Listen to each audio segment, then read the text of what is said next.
જો હવે આને તૈયારી બધી કરીને હવે આને છે ને વઘાર કરવાનો છે, તો એના માટે આપણે તેલ મૂકી દીધું છે અને તેલ થાય પછી એને આપણે વઘાર કરીએ. એટલામાં તો આપણે આ પૌવા છે ને આપણે પલાળી દઈએ પહેલાં થોડીક વાર. આપણે વઘારને હરખું કરી લઈને તો પૌવા પલળીને કમ્પ્લીટ થઈ જાય. જો આપણું તેલ આવી ગયું, હવે એમાં રાઈ નાખી દઈએ અને જીરું નાખી દઈએ અને થોડી હિંગ નાખી દઈએ. પછી એના વઘાર માટે આટલું આદું નાખી દેવાનું અને આ મેક્સિકન મરચાં નાખી દેવાના અને પછી બટેટાની છીલી છે એ નાખી દેવાની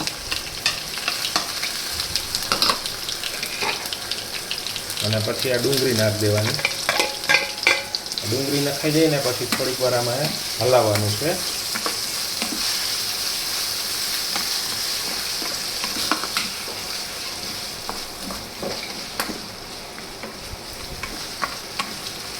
થોડીક વાર હલાવી અને એને થોડીક વાર પાકવા દેવાનું.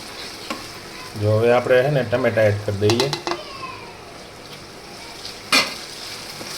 ટમેટા એડ થઈ જાય ને અને થોડીક વાર આમ સાતરવા દેવાનું.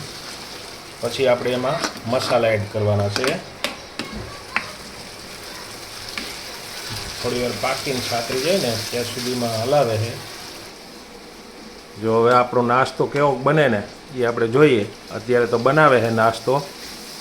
હવે નાસ્તો કેવો બને એના માટે જો અત્યારે એ સબ્જી થોડી વઘારી છે, ટમેટા ને મરચું અને બટેટાની સેલ ને પછી આદું.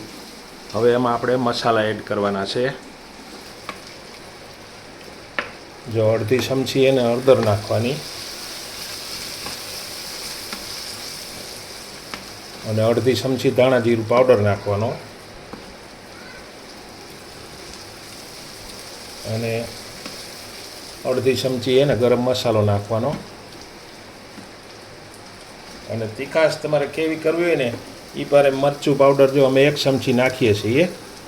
તમારે કોઈ તીખી મરચી નાખી હોય તો એ પ્રમાણે મરચું એડ કરવાનું. અમે તો 1 ચમચી નાખીએ. તમારે કોઈ મરચું બરચું વધારે એડ કર્યું હોય તો ચટણી પણ કીપ કરી નાખવાની. જો 1 ચમચી આપણે એમાં શેણાનો લોટ એડ કરવાનો છે, 1 થી 1.5 ચમચી, વધારે નહીં. એટલે ચણાનો લોટ એડ કરી અને પછી એને આપણે વ્યવસ્થિત રીતે હલાવવાનું છે. હવે એ બધું આપણે પાકી ગયું છે. જો એમાં છે ને મીઠું એડ કરવાનું છે, તો આ મીઠું આપણે એડ કરી અને હલાવી અને પછી ઉતાર લેવાનું છે. ત્યાં સુધી 1-2 આટા આપણે વ્યવસ્થિત રીતે અને મસાલો પાકીને કમ્પ્લીટ થઈ ગયો છે. તો એ મિક્સ થઈ જાય નિમક નાખ્યું ત્યાં સુધી આપણે હલાવવાનું, પછી એને ઉતારી દઈએ. જો આપણે એને આ જે પૌવા પલાળીને રાખ્યા હતા ને હવે એને આપણે એને મિક્સરમાં નાખી દઈએ. પલાળીને કમ્પ્લીટ થઈ ગયા, 10 મિનિટ 15 મિનિટ જેવું થઈ ગયું છે. પહેલાં પલાળીને રાખી દીધા હતા, એને એડ કરી દીધા મિક્સરમાં. પછી જે એટલો રવો હતો, જ્યાં રવો એટલો આપણે એડ કરી દઈએ. રવો એડ થઈ ગયો પછી જે આ ચોખાનો લોટ છે એને આપણે એડ કરી દીધો. હવે એમાં છે ને 1 વાટકી દહીં નાખવાનું છે. આ 1 વાટકી દહીં, 1 વાટકી દહીં નાખી અને એને ગ્રાઇન્ડર કરી નાખવાનું છે.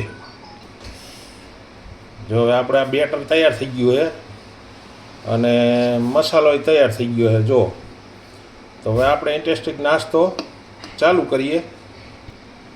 જો આપણું બેટર તૈયાર હતું, હવે એમાં છે ને આ મસાલો આપણે એડ કરવાનો છે. જો આ મસાલો બધો એડ કરી દેવાનો અને એ બેટરને છે ને એકદમ હલાવી નાખવાનું. જો આ રીતે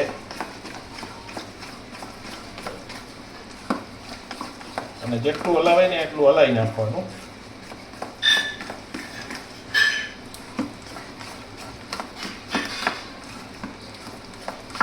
બહુ ઘટાડ અને ઘાટું થાય ને તો સહેજ પાણી નાખવાનું, નકર આમાં કાંઈ નાખવાનું નહીં.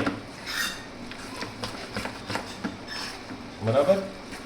એટલે આ રીતે છે ને તમારે બધું કમ્પ્લીટ કરી અને રાખવાનું અને પછી તાવામાં ઓલું કરવાનું.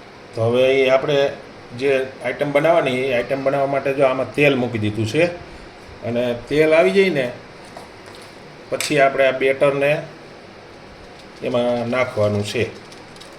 ત્યાં સુધી વિડીયોમાં બન્યા રહેજો.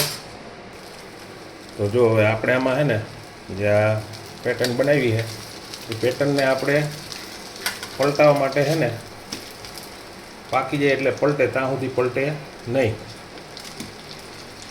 એટલે પહેલાં એને એ રીતે પાકવા દેવાની, નીચે તેલ રાખવાનું થોડુંક, અને પછી પલટાવવાની પાકે પછી.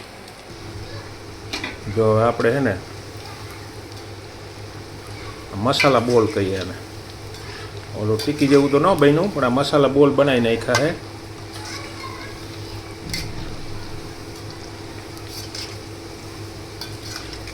જો આ રીતે બનાવ્યા છે. દેખાવમાં તમને સારું લાગે કે ખરાબ લાગે, જે લાગે તે બનાવી નાખ્યા છે.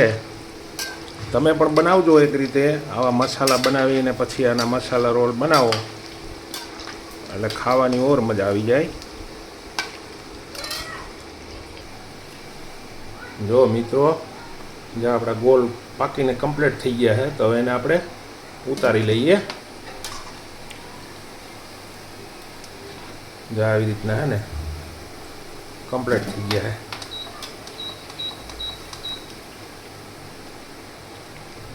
તો આવી રીતના નાસ્તો બનાવવામાં 10-5. તો આ તો આપણો ઇન્ટરેસ્ટિંગ નાસ્તો, અને જો 10 મિનિટમાં તૈયાર થઈ જતો નાસ્તો. અને આ જો મસાલા ગોટા કહેવાય ને, વડાનો કહેવાય, મસાલા ગોટા કહેવાય. જુઓ આવી રીતના બને છે. પહેલાં મસાલો તમારે ટમેટાં, મરચાં, બટેટું, ડુંગળી, શાકભાજી ગમે તે જાજા લ્યો એમાં તમને મજા આવશે સ્વાદમાં. અને એને પછી એને વઘાર કરી નાખવાનો, અને વઘાર કરીને પછી છે ને જે ચોખાનો લોટ, રવો, દહીં એનાથી બેટર તૈયાર કરવાનું. એ બેટર તૈયાર કરીને પછી એ મસાલો છે ને અંદર નાખી અને પછી આ રીતના ગોટા બનાવવાના. અને ગોટા છે ને જે આવી રીતના લાલ થવા દેવાના, પાકવા દેવાના, એટલે ક્રિસ્પી એકદમ. અને અંદર છે ને મસાલો હોય એટલે મસાલાને જે રોલ કરી નાખીએ એમ નહીં, મિક્સ કરીને પછી આ જે મસાલા ગોટા બને. અને આ ગોટા છે ને ચટણી સાથે તમે ખાવ ને તો એકદમ એનો સ્વાદ આવે, મસ્ત.